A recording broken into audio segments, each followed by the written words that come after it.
Assalamualaikum warahmatullahi wabarakatuh. Perkenalkan, nama saya Tatan Tumuzi dari kelas 10 IPA 4 SMA Negeri 1 Ciawi. Untuk memenuhi tugas sejarah Indonesia, saya ditugaskan untuk membuat video mengenai kesultanan yang ada di Sulawesi, yaitu Kesultanan Goa Talo. Pada awalnya, Kerajaan Goa Talo atau dikenal dengan Kerajaan Makassar merupakan gabungan dari beberapa kerajaan yang bercorak Hindu-Buddha, di antaranya Goa, Talo, Bone, Sopeng, Wajo, dan Luwu. Kerajaan Goa Talo merupakan kerajaan yang besar dan sukses di Sulawesi Selatan. Rakyat dari kerajaan ini berasal dari suku Makassar yang berdiam di ujung selatan di pesisir barat Sulawesi Selatan. Sekarang, kerajaan tersebut berada di Kabupaten Goa dan wilayah sekitarnya. Biasanya, suatu kerajaan terbentuk karena hancurnya kerajaan sebelumnya atau memisahkan diri dari kerajaan induk. Namun, berbeda untuk kerajaan ini. Kerajaan Goa Talo terbentuk karena adanya kemufakatan dari 9 komunitas yang disebut Bate Salapang. 9 komunitas ini kemudian bersatu secara sukarela dan membentuk suatu kerajaan, yaitu Kerajaan Goa. Kerajaan ini sebetulnya sudah terbentuk sebelum Islam masuk ke Sulawesi, tepatnya pada abad ke-13, dengan raja pertamanya yaitu Tomanurung. Namun, penetapan agama Islam sebagai agama di kerajaan ini ditetapkan pada abad ke-16 pada masa pemerintahan Sultan Alauddin pada tahun 1593 sampai 1639. Kerajaan Goa Talo sebetulnya merupakan gabungan dari dua kerajaan yang membentuk federasi atau persatuan.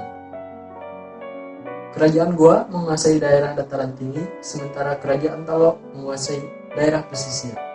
Pada pertengahan abad ke-15, setelah wafatnya Raja Goa ke-6 yaitu Tonatang Kalopi, penerus Raja Goa ke-7 diperebutkan oleh kedua anaknya yaitu Batara Goa dan Karangloe.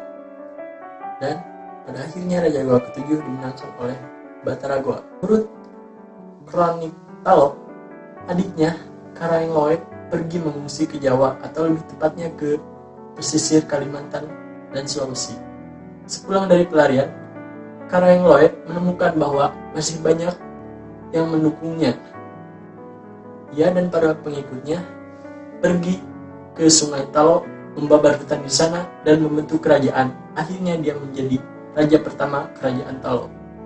Sejak semula, Kerajaan Talo menjadi negara maritim dengan mengambil keuntungan dengan menggeliati perdagangan regional yang diikuti oleh pertumbuhan penduduk di kawasan pesisir. Kerajaan Goa dan Talo pernah terlibat dalam suatu pertempuran atau perselisihan karena disebabkan oleh rasa nafsu mereka untuk menguasai Kesultanan Makassar, hingga pada akhirnya dimenangkan oleh Kerajaan Goa.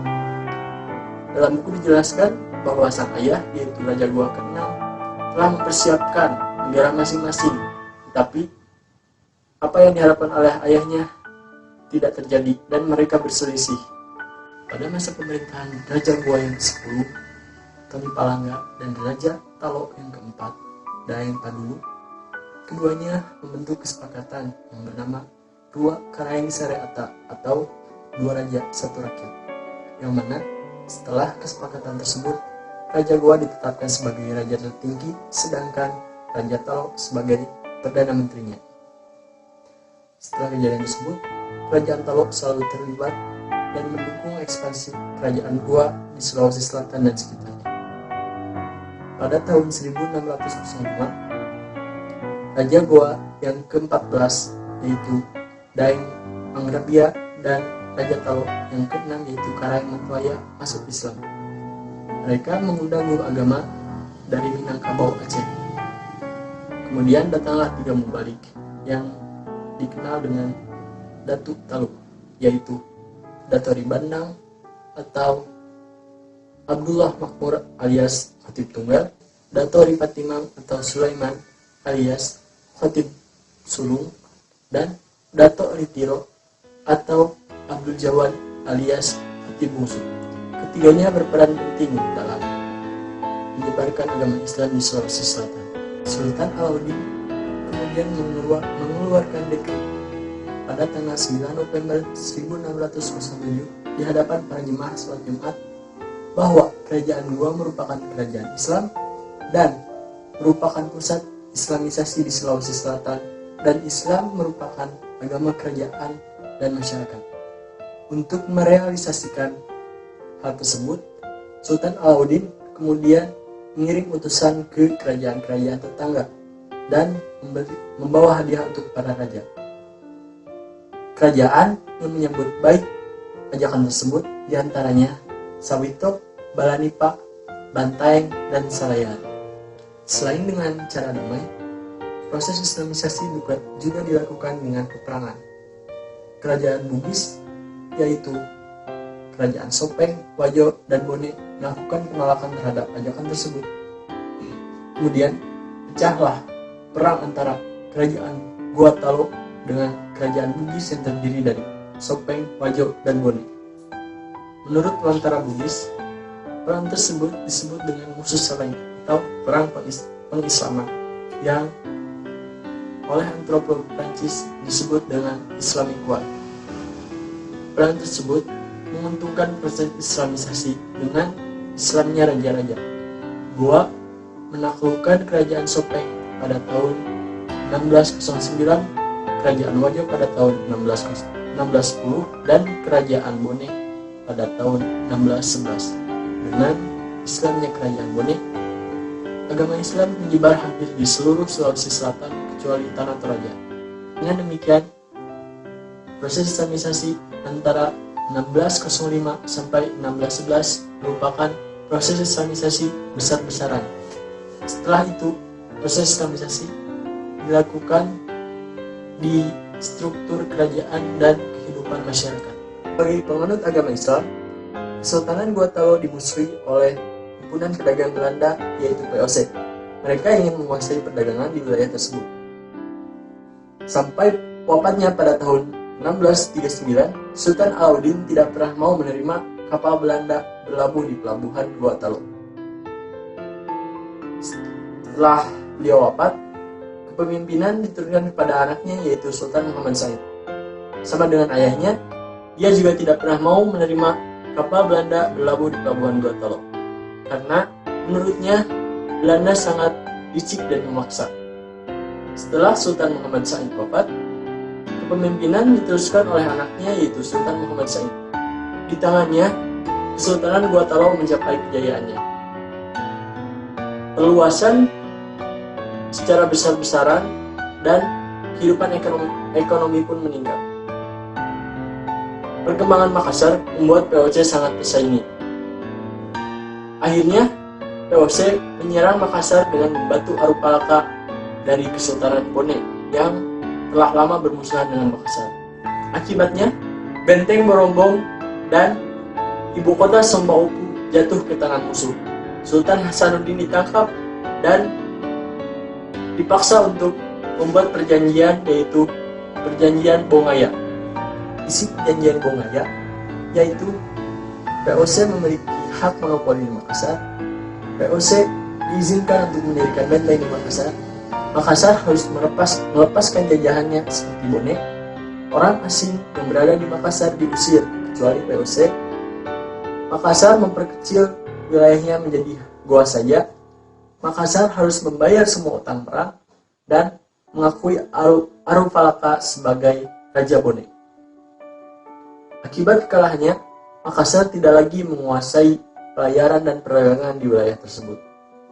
Untuk memperlemah Makassar, Benteng Sombaupu dihancurkan oleh Spilman, dan Benteng Ujung Pandang yang dikuasai VOC diganti nama menjadi Fort Rotterdam. Perang Makassar bukan merupakan perang antar suku, karena pihak Gorontalo memiliki sekutu dari orang Bugis, begitu pula dengan Belanda Bone memiliki sekutu orang Makassar. Perang Makassar merupakan perang terbesar VOC yang terjadi pada abad ke-17. Meskipun Sultan Hasanuddin mengalami kekalahan, tetapi VOC mengakui keberaniannya, sehingga dia dijuluki The Han van de Oosten atau ayam jantan dari timur. Setelah Sultan Hasanuddin wafat, Kepemimpinannya digantikan oleh anaknya yang masih berusia 13 tahun yang bernama Mapasomba. Dalam suatu kejadian perang, Mapasomba berhasil dikalahkan oleh VOC. Oleh karena itu, kerajaan Makassar dikuasai oleh VOC atau dalam kekuasaan VOC. Kehidupan politik sama seperti kerajaan-kerajaan lainnya, kekuasaan seorang raja pun sangat diutamakan di sini. Oleh karena itu, raja-raja pun silih berganti secara turun-temurun memimpin di kesultanan ini. Namun sayang, ketika penjajah datang, satu persatu wilayah kekuasaannya melepaskan diri karena mereka tergiur oleh penawaran Belanda. Alhasil, lahirlah perjanjian Bogaya yang sudah saya sebutkan tadi, yang dimana isinya sangat menyudutkan sekali karena Belanda sudah hampir menguasai seluruh wilayah Sulawesi. Jadi bisa disimpulkan bahwa kehidupan politik Kesultanan Gua Talo sudah mengenal perjanjian-perjanjian bilateral, dan perluasan wilayah pun juga syarat akan perjanjian politik di awal berdirinya. Kehidupan ekonomi. Sebagai kerajaan yang berjaya di perdagangan maritim, mata pencaharian rakyat Gua Talo adalah sebagai pedagang. Mereka sangat sukses karena pelabuhan dagang di wilayah Makassar sangatlah ramai. Ketertiban dalam berdagang pun juga tersedia dikarenakan adanya suatu hukum, sehingga membuat mereka menjadi tertib dan membuat kehidupan mereka menjadi makmur. Faktor lain yang menyebabkan Makassar ramai adalah dikarenakan pelabuhan Malaka yang sudah dikuasai oleh Portugis, sehingga banyak pedagang yang berpindah haluan menjadi ke pelabuhan Makassar. Kehidupan ekonomi Kesultanan Gua Talo pun juga didominasi oleh petani, di mana letak kerajaan Gua yang sangat subur karena dekat dengan laut yang merupakan sumber irigasi utama, dan perdagangan pun berasal dari letak kerajaan Talo yang dekat dengan pesisir pantai. Kehidupan budaya. Hukum Pangandakan menjadi hukum yang beredar sebagai adat atau budaya pada masyarakat kerajaan Gua Talo, yang mana di dalam hukum ini banyak mengatur tentang kehidupan dalam bermasyarakat. Di dalam praktiknya terdapat 3 nama macam perbedaan kelas masyarakat. Untuk masyarakat kelas atas disebut anak karung atau karaeng. Untuk masyarakat kelas menengah disebut sebagai tomaradeka, dan untuk masyarakat kelas bawah disebut dengan ata. Adapun hasil kebudayaannya yaitu kapal pinisi dan juga kapal lombo yang tidak kalah terkenal bahkan sampai ke luar negeri. Untuk sistem pemerintahan, kerajaan Gua Talo menggunakan sistem pemerintahan ganda. Maksudnya adalah dengan mengangkat raja atau sultan dari Raja Goa dan perdana menterinya dari kerajaan Talo. Cukup adil ya, tidak seperti kerajaan jajahan lain yang dianggap tidak hidup. Sistem pemerintahan Islam juga menghiasi perjalanan Gua Talo, yang mana sistem pemerintahannya disesuaikan dengan syariat agama Islam. Perkembangan agama Islam, kerajaan Gua Talo bisa dibilang sangat lancar. Setelah raja-rajanya mualaf, rakyatnya pun juga mengikuti. Bahkan, kerajaan ini dinobatkan sebagai salah satu kerajaan Islam terbesar di Sulawesi. Berbagai ajaran Islam pun berkembang pesat di sini. Salah satunya ialah ajaran Sufisme Khawatiyah yang diajarkan oleh Syekh Yusuf Al-Makassari. Ajaran ini pun kemudian disebarluaskan hingga ke seluruh wilayah Kesultanan Gua Talo. Bab keruntuhan. Seperti yang sudah disebutkan sebelumnya, bahwa kerajaan ini berada di bawah kekuasaan VOC, namun belum runtuh sepenuhnya. Estafet raja masih diteruskan hingga Raja Andi Ujo atau yang bergelar Sultan Muhammad Abdul Qadir Aiduddin tahun 1946 sampai 1978. Raja ini merupakan raja terakhir Gua Talo. Raja ini yang memutuskan untuk bergabung dengan Indonesia setelah melalui pemikiran yang panjang, sehingga kerajaan Gua Talo berubah bentuk dari kerajaan menjadi pemerintah daerah tingkat kabupaten Gua. Maka Raja Andi Ujo tercatat sebagai raja terakhir Gua sekaligus bupati pertama Gua. Jadi kerajaan Gua Talo sampai sekarang masih terawat dan masih dilaksanakan acara riwayat-riwayat nenek moyang. Peninggalan-peninggalan dari kerajaan Gua Talo diantaranya adalah Masjid Katangka yang berdiri tahun 1605, Benteng Fort Rotterdam yang didirikan tahun 1545, dan komplek makam Raja-Raja Kesultanan Gua Telok. Demikian video presentasi yang dapat saya sampaikan. Semoga bermanfaat. Wassalamualaikum warahmatullahi wabarakatuh.